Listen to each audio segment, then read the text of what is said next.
Jimi Hendrix was an American guitar player that managed almost single-handedly to redefine rock guitar for the entire world.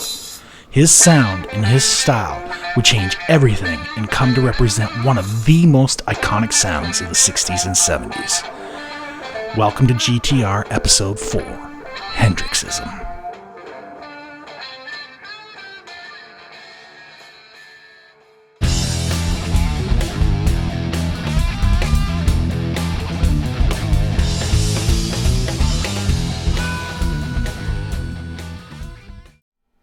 Hello, my name is David Jaedyn Conley, and welcome to GTR.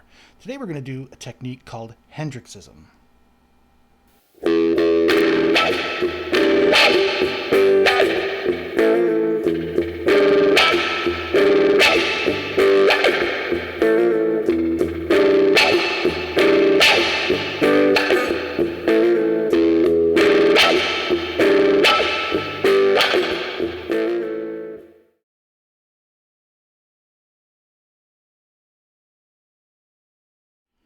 Okay, so this is a fairly simple chord pattern. This first chord is what I know to be an E7, sharp 9, no 5.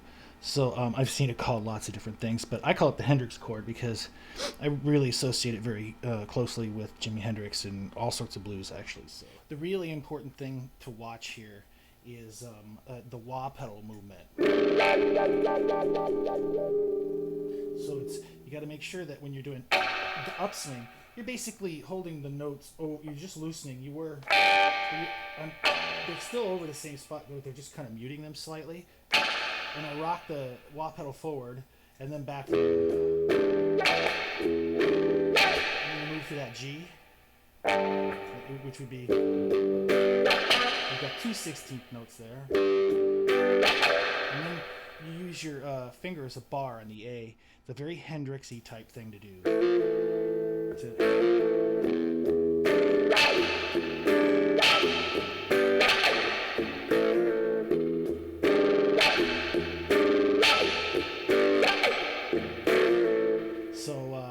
The real emphasis is on those upswings, on the syncopations, where you're using the wah to make that special effect.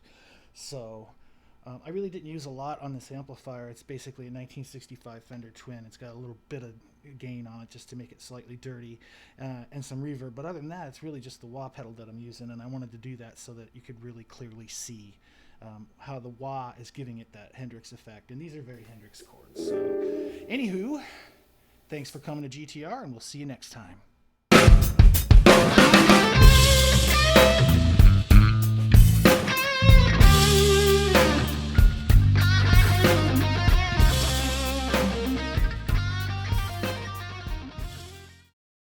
Hello and welcome to part 2 of GTR episode 4, where we're going to continue to work on Hendrix-ism. Okay, so this is a fairly easy chord progression. The real trick is using the wah. So let me start out by telling you the chords that's in this. The first one is an E7 sharp 9 no 5, and I know that's a big mouthful. I've seen it called a couple of different things, but this is how I know the chord, and it's a very stereotypical blues chord. You see it in a lot of different blues songs, and actually I kind of call it the Hendrix chord because I so closely associate it with Jimi Hendrix. He uses it in a couple of different songs, and whenever I hear it, I think of him. So that chord is where you're going to start out. And from there, you're going to move to a regular old G major bar chord. And then you're going to move to A major chord at the 2nd fret. You're going to bar it with your finger. And you just mute the top E string. You're going to use your finger as a slide. And that's a very, very Hendrix-y kind of thing to do. So what we're going to do is we're going to work on going back and forth between the low part of the chord and then the high part of the chord and then the upstrokes. So what you want to do is you want to rock that wah pedal into the back position. And if you look at the sheet music on the screen, you see these little zeros and pluses. And the 0 means that the wah is actually rocked into the back position.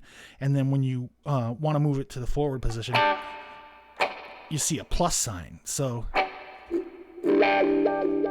0 plus 0 plus 0 plus. So that's kind of how that works. So you're going to capitalize on the low part of the chord and the top part of the chord. And when you're at the top part of the chord, you do an upstroke for the first one.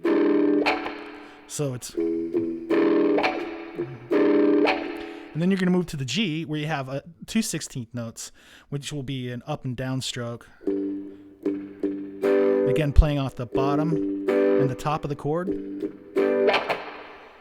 See, I rocked my foot forward for that chukka, and then I'm going to rock the pedal into the back position and go. And I suppose, it's your little world. You could play with that in any number of ways. You can rock it forward. It's going to give it a different character. You actually may be kind of new to using a wah pedal, and when you first start using the wah pedal, it can be very awkward, and because it's all about limb independence, and suddenly you've got this other limb that you have to control while you're controlling your right hand and your left hand, and maybe what you're looking at, and maybe a foot controller board and all this stuff. So it's just yet another thing. And but with if you explore it and you work with it, you should be able to do some interesting things with it.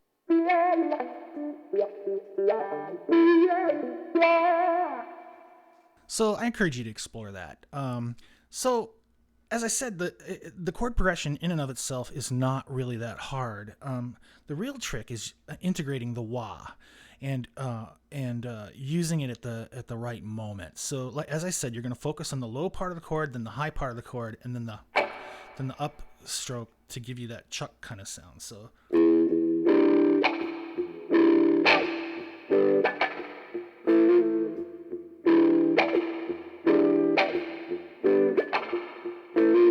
Now, when I'm doing that upstroke, I'm just barely touching those strings. I mean, it's the same chord, but I'm just loosening them so they're muted, and I'm rocking the wah pedal forward. And the idea is to do that cleanly.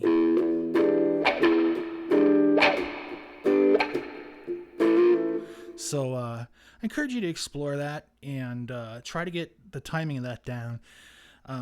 It can be a little awkward at first, but I think that if you play with it, you should be able to internalize that fairly well and bring it into your own playing. So that's basically it.